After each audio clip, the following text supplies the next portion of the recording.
महेश पाटील हंगरगेकर, जिल्हा परिषद पाणी पुरवठा संघटनेचा कार्याध्यक्ष आहे। केंद्र शासनाची जल जीवन मिशन या अंतर्गत संपूर्ण देशामध्ये पाणी पुरवठ्याचे काम चालू करण्यात आले।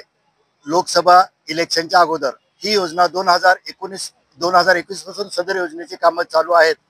केंद्र शासनाची ही अत्यंत महत्त्वाकांक्षी योजना होती, जेणेकरून हर घर नल हर घर जल, प्रत्येक घरामध्ये नळाद्वारे पाणी देण्यात यावे। सदर कामे करत असताना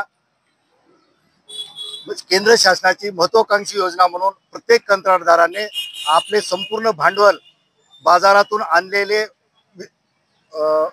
सामान, बँकेचा व्याज, बँकेचे पैसे, शिशी ओडी जे काही आमचे असते हे सर्व खर्च करून लोकांना पाणी पाजवण्याचा प्रयत्न केला। कारण रस्त्यात खड्डा असेल तर तुम्हाला बाजूनी गाडी नेता येते, पण पाणी नसेल तर राष्ट्रीय जिल्ह्यामध्ये सर्व कंत्राटदार बंधू जे सर्व PWD, वॉटर सप्लाय आणि विविध डिपार्टमेंटला जे आम्ही कामं करतो त्याच्या आमच्या निधी अभावी जवळपास नांदेड जिल्ह्यामध्ये आमचे आणि महाराष्ट्रामध्ये 1,08,000 कोटी रुपये अडकलेले आहेत।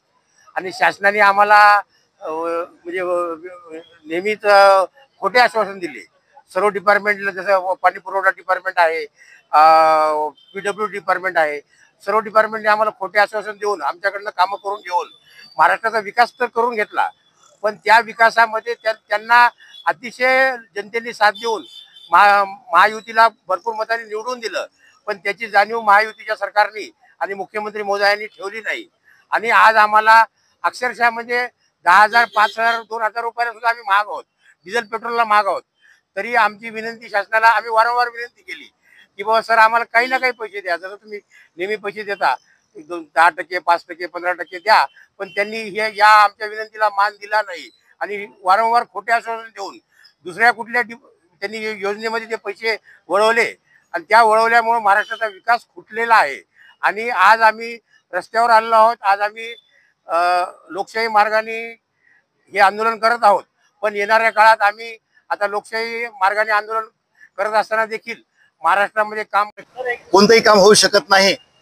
हा महत्त्वाकांक्षी प्रकल्प असल्यामुळे आम्ही तन मन धन एकत्र करून लोकांना पाणी पाजवण्याचा प्रयत्न केलेला आहे। नांदेड जिल्ह्यामध्ये 11.5 गावचे निविदा निघालेल्या होत्या, पैकी आज पाणी चालू आहे, पण आम्हाला सदर कामाची देयके मिळालेली नाही। पाणी पुरवठा विभाग, जिल्हा परिषद नांदेडचे 150 कोटीचे देयके प्रलंबित आहेत। कंत्राटदाराचे खिसे रिकामे झालेले आहेत। सरकारने लवकरात लवकर निधी उपलब्ध पाणी पुरवठा संघटना जिल्हा शाखा नांदेड राज्यातील पाणी पुरवठा विभागातील जल जीवन मिशन योजनेचे कमीत कमी 12,000 कोटी रुपये थकलेले आहेत।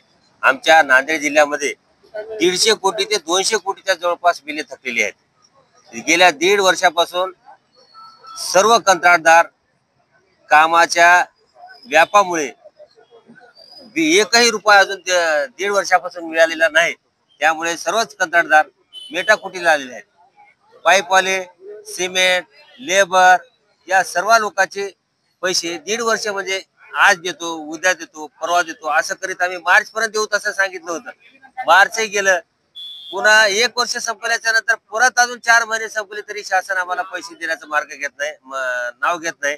तरी मला शासनाला एवढी विनंती करायची आहे, प्रशासन आज देतो उद्या देतो म्हणून वेळ काढूपणा करून हात वर करताय, तरी आम्हाला जर ह्या 8 दिवसात 10 दिवसात जर बिले नाही मिळाली तर आम्हाला आझाद मैदानावर उपोषण, आमरण उपोषण केल्याशिवाय पर्याय राहणार नाही।